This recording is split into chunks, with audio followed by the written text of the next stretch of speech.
Bonjour les amis, vous êtes avec les Gilets jaunes constituants Pays de l'Europois, on est à Villiers, on est avec Jean-Pierre Crespin, intellectuel, entrepreneur, qui a fait de la prison dans ses jeunes années, rapport à son engagement avec les anarchistes et l'autonomie, et ça il l'a gardé à cœur, on a fait pas mal de vidéos avec lui.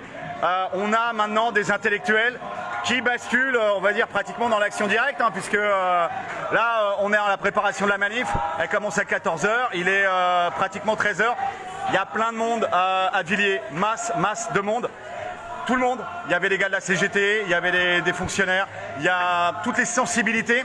On voudrait avoir, déjà merci d'être là, merci de nous accorder cette interview, on voudrait savoir, selon toi, quelle est la différence qu'il faut faire entre libéralisme et son pendant qui est le capitalisme prédateur, le capitalisme financier prédateur, et le capitalisme bien entendu, bien compris, de l'artisan, de la boulangerie, du petit patron, du paysan. Voilà, pourquoi il ne faut pas tout mélanger et sur quoi, au niveau conceptuel, c'est basé. Oui, alors, ce sont des choses qui n'ont strictement rien à voir. Le capitalisme d'autrefois, qui était un peu ce qu'on appelle le capitalisme rhénanien, le capitalisme un peu allemand, puisque tout ça c'est parti de... On dit, Max Weber a écrit un bouquin là-dessus, sociologue, qui s'appelle le protestantisme, l'essence du capitalisme. C'était le capitalisme un peu comme le fordisme. Viens, on va bouger un petit peu, on va se mettre un petit peu... Voilà, il y a beaucoup de monde, c'est très bruyant.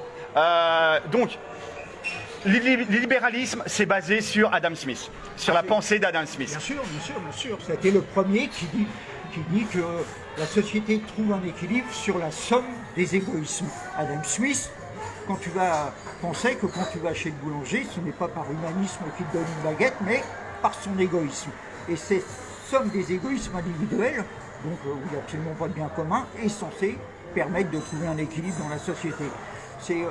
C'est pour ça qu'Adam Smith a théorisé ce qu'il appelait la main invisible du capitalisme, qui est censée équilibrer les choses. Mais aujourd'hui, on sait très bien que la main invisible, ça n'existe pas. Enfin, c'est la main des banquiers, la main des puissants, ceux qui financent les partis politiques, ceux qui achètent les médias, etc., qui placent leurs hommes. Alors pourquoi je te parlais du capitalisme rhénanien, de Max Weber, de cet ancien capitalisme qui a complètement disparu au profit du capitalisme financier, voilà, c'était totalement englouti.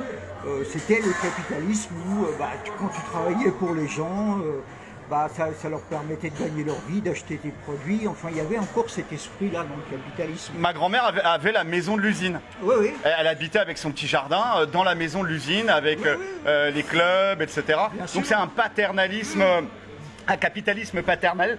Oui, c'est ça. C'était. Alors d'où ça vient? Ça vient en fait d'un point important, c'est que pourquoi le protestantisme a été l'essence du capitalisme, c'est parce que Calvin, le théologien, a été le premier à tolérer l'usure, c'est-à-dire les intérêts.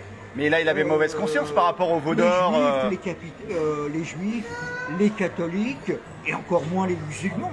Tu sais, quand tu fais un prêt dans une banque islamique, tu n'as pas de taux d'intérêt, tu te mets d'accord sur une valorisation. C'est interdit de l'usure. Donc, les protestants, donc, ils ont eu mauvaise conscience ou pas? C'est eux qui ont décloisonné, c'est eux qui ont décloisonné Calvin en tolérant l'usure.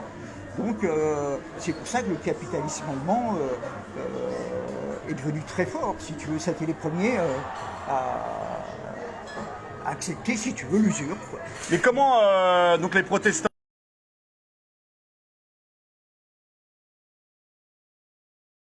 ont-ils pu tolérer l'usure? Oui, mais... Et on parle après des Hollandais, de la City, etc. Tout est lié. Bien sûr, mais c'est parce que, si tu veux, Calvin c'est un théologien. Dès l'instant où on te dit, voilà, dans la théologie tu as le droit de faire ça, ils l'ont fait comme un seul homme. Après les catholiques l'ont fait, les juifs. Les seuls qui résistent encore, c'est les banques islamistes où il y a des prêts, tu peux faire des prêts, mais il n'y aura jamais de taux d'intérêt.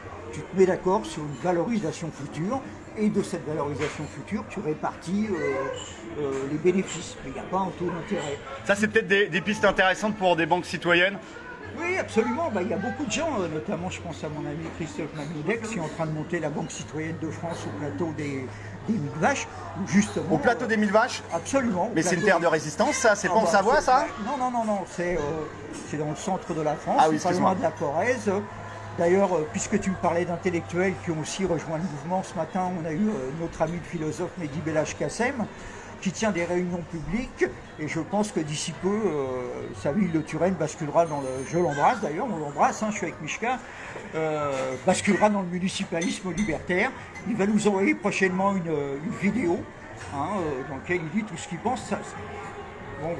Ça fait plaisir d'être soutenu par des grands intellectuels comme ça, qui maintenant sont constituants, sont municipalistes libertaires.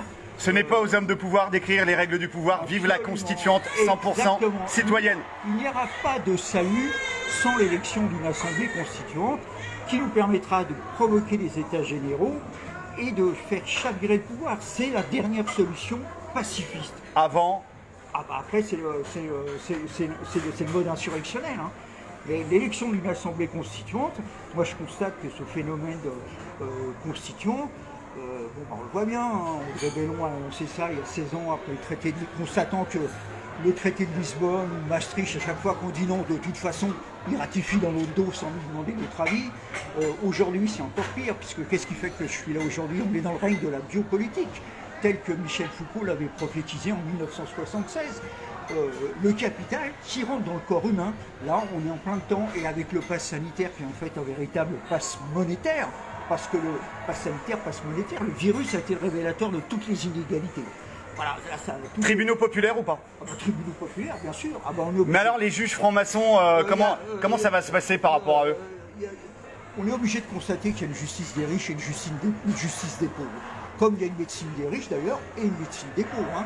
Tu remarqueras que dans l'histoire du Covid, dans tous les quartiers pauvres, on a filé d'AstraZeneca, et t'allais chez les bobos, c'était du Pfizer, du Moderna. Mais dans tous les cas, c'est du traitement génétique expérimental, et on sait très bien qu'on est les cobayes, puisque les fins de période d'essai, c'est 2022-2023. Mais ce qui est encore plus grave, c'est quand même ce pass sanitaire. Moi, je suis étonné qu'on ne parle pas plus de la Suède, où il n'y a pas eu de confinement, où les bars ou les restaurants sont ouverts.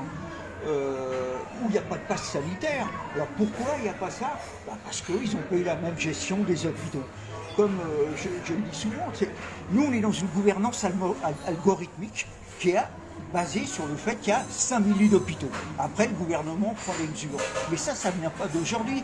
Ça vient encore une fois de la privatisation des marchés financiers, du phénomène de révolte des élites qui dans les années 80 n'allons plus dans les hôpitaux publics, on dit nous on en a ras le cul de financer les hôpitaux. Ni dans les écoles et ni dans les écoles, puis donc nous on a ras le cul de financer la santé et l'éducation. Et à partir de là, ils ont investi massivement dans les biotechnologies, dans des pays où on n'était pas très regardant sur Chine, Inde, de cobayes humains, l'Inde, Burkina Faso, etc. avec Bill Gates. Et c'est de là que ça vient le Covid. Moi, je n'ai jamais cru à l'hypothèse du pangolin qui baisait avec une chauve-souris. Au bison, etc. C'est une fuite de laboratoire, point barre. Bon, la Chine ne le reconnaîtra jamais, mais donc ce virus, c'est le fruit des sciences économiques les plus modernes, du libéralisme et de la mondialisation. Voilà. On est totalement puissant par rapport à ça, mais là on vient de franchir une nouvelle étape, puisque là on est dans un état d'urgence, un état d'exception qui devient la règle, avec des privations de liberté. Non mais c'est quand même hallucinant, ils ont même envisagé que les quartiers demandent des papiers d'identité en plus du pass sanitaire. Merci Jean-Pierre, on va garder un peu de batterie, la journée va être très très longue, force et honneur, on lâche rien. Force et honneur, on lâche rien. Et on est à Villiers et c'est masse de monde avec les bons slogans, très bon esprit. On a tous des histoires différentes, des passés politiques, syndicaux différents, mais on a le même ennemi et là ça fait plaisir. Force et honneur, on lâche rien les amis.